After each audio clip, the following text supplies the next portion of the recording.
আসসালামু আলাইকুম রহমতুল্লাহ। এই ভিডিওটি তৈরি করছি ষষ্ঠ শ্রেণীর প্রিয় শিক্ষার্থীদের জন্য। ষষ্ঠ শ্রেণীর ষান্মাসিক মূল্যায়ন 2024 বিষয় ইতিহাস ও সামাজিক বিজ্ঞান। এই পরীক্ষাটি তোমাদের অনুষ্ঠিত হবে 15/7/2024 তারিখ। মূল্যায়ন প্রশ্ন উত্তর, ঠিক আছে 2। তো এখানে দেখো, শুরুতে তোমাদের জন্য একটি একক কাজ রেখেছি। তো এই কাজটি এককভাবেও দিতে পারে অথবা দলগতভাবেও দিতে পারে।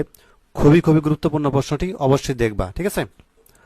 তো দেখো, এখানে যেটি বলা আছে, কাজ একে, একটি সক্রিয় নাগরিক ক্লাব নমুনা কমিটি কাঠামো তুলে ধরো। ঠিক আছে, অর্থাৎ একটি সক্রিয় নাগরিক ক্লাব আসলে কিভাবে গঠন করা হয় তার একটা নমুনা কিন্তু তুলে ধরতে বলা হয়েছে। তো চলো আনসারটা দেখা যাক। তো একটি সক্রিয় নাগরিক ক্লাব কমিটির নমুনা কাঠামো হলো, ধরলাম মোট 11 জন সদস্য, ঠিক আছে। তো তোমরা এখানে কম বেশি করতে পারো। তো 11 জন সদস্য ধরলাম, এটা জাস্ট নমুনা, ঠিক আছে। আর তোমাদের হচ্ছে ইতিহাস ও সামাজিক বিজ্ঞান বইয়ের যে দ্বিতীয় অধ্যায়টা রয়েছে, ঠিক আছে, দ্বিতীয় অভিজ্ঞতা, সেখান থেকে কিন্তু এখানে কিন্তু বেশ কাজ দেওয়া আছে, বিশেষ করে যে দলীয় কাজ দেওয়া আছে। তো এটার আলোকেই কিন্তু তৈরি করা হচ্ছে এই বিষয়টি, অর্থাৎ সক্রিয় নাগরিক ক্লাবটি। তো দেখো, তো মোট 11 জন সদস্য। তো কমিটির পদ বা পদবিগুলি হচ্ছে কি, সভাপতি থাকবেন একজন, সহ সভাপতি থাকবেন, সাধারণ সম্পাদক থাকবে, যুগ্ম সাধারণ সম্পাদক থাকবে, কোষাধ্যক্ষ থাকবে, ঠিক আছে, এবং দপ্তর সম্পাদক থাকবে। এখানে কোষাধ্যক্ষ হবে, এখানে ক্ষীয় হবে, ঠিক আছে, এটুকু হবে না, ক্ষীয় হবে আর কি। তো তথ্য উপচারক সম্পাদক থাকবেন এবং গণেশ সচেতনতা বিষয়ক সম্পাদক থাকবেন, সদস্য থাকবেন, ঠিক আছে, এখানে 1 2 3 এইভাবে। তো 11 জন সদস্য। তো এই বিষয়গুলো থাকবে আর কি, নমুনা জাস্ট এইভাবে হচ্ছে তুমি লিখবা।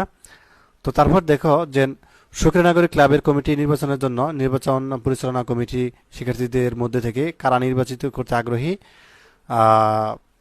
এবং কোন দল ও কোন পথে তা জেনে আলোচনার মাধ্যমে নির্বাচনের জন্য একটি নির্ধারিত দিন ঠিক করবেন। আর নির্দিষ্ট দিনে শিক্ষার্থীরা সবাই তাদের বন্ধুদের বা প্রতিনিধিদের ভোট দেবে। তো ভোট গ্রহণ শেষ হলে নির্বাচন পরিচালনা কমিটি ভোট গণনা করার পর নির্বাচিত ছাত্রছাত্রীদের নাম ঘোষণা করবেন। তো নির্বাচিত প্রতিনিধিদের নিয়ে সক্রিয় নাগরিক ক্লাবের কমিটি গঠন করা হবে, ঠিক আছে। তো এবার দেখবো আমরা নমুনা কমিটি। তোমাদের ইতিহাস সামাজিক বিজ্ঞান বই কিন্তু এই বিষয়গুলো দেওয়া আছে, এগুলো হচ্ছে তোমরা আরেকটু পড়ে নিতে পারো, অথবা না পড়লেও চলবে, সমস্যা নাই, আমি তোমাদেরকে বুঝিয়ে দিয়েছি কিভাবে কি হবে। তো একটা নমুনা কমিটি দেখি এখন।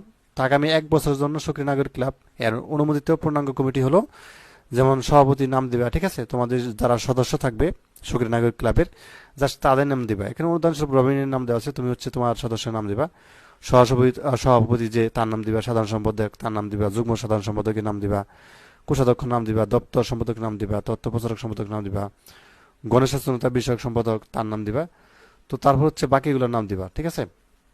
ফ্রান্সিস খাদিজা আছে, অর্থাৎ যার যার নাম দেওয়া আছে বাকি, অর্থাৎ মোট 11 জন সদস্য এইভাবে নাম দিবা। এটা হচ্ছে তোমাদের নমুনা কমিটির সদস্যদের নাম, এইভাবে করতে হবে। তো তারপর দেখবো কার্যক্রমটা।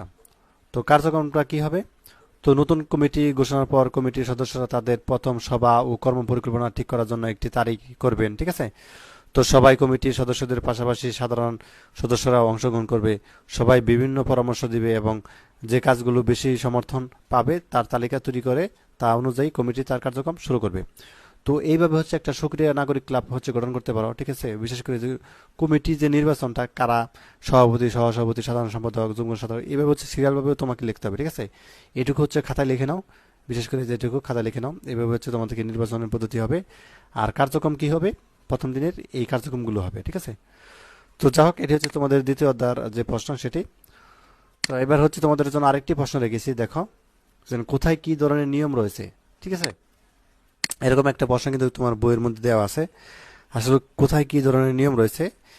এভাবে যে প্রশ্ন করা হয় তাহলে তুমি কি বলতে পারো যে বিদ্যালয়ে যাওয়া আসার ক্ষেত্রে রাস্তার বাম পাশ দিয়ে যাওয়া এবং যানবাহন একে অন্যের সাথে বিশৃঙ্খলা সৃষ্টি না করা ইত্যাদি, ঠিক আছে। এবং শ্রেণীকক্ষে প্রবেশ করে শৃঙ্খলা বজায় রাখা বা শ্রেণীকক্ষ পরিষ্কার রাখা, এবং শিক্ষক ক্লাসে প্রবেশ করলে দাঁড়িয়ে সালাম দেওয়া, প্রতিদিনের বাড়ির কাজ পড়া ও তৈরি করা।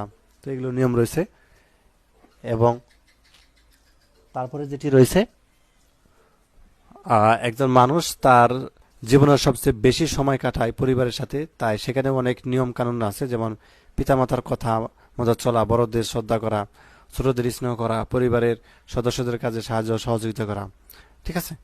তো 4 নাম্বারটা দেখো যে মানুষকে সমাজেরও অনেক নিয়ম মানতে হয়, যেমন একে অপরকে সাহায্য সহযোগিতা করা, প্রতিবেশীর বিপদে এগিয়ে আসা, অন্যের সমস্যা বা ক্ষতি হয় এমন কাজ না করা, ধর্ম, বর্ণ, নারী পুরুষ সামাজিক অবস্থান তুলিয়ে সকলের প্রতি শ্রদ্ধা প্রদর্শন করা।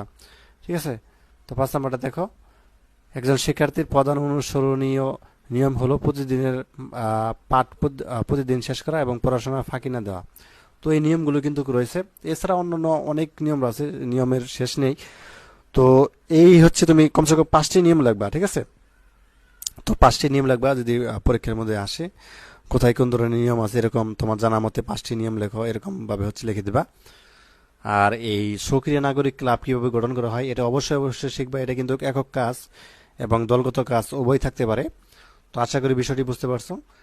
বিশেষ করে এই যে আহ, নমুনা কমিটি কিভাবে গঠন করা হয় এটি কিন্তু অবশ্যই শিখবা। ঠিক আছে? এটি খাতায় লিখে নাও। তো ধন্যবাদ সবাইকে এই ভিডিওটি দেখার জন্য। আল্লাহ হাফেজ।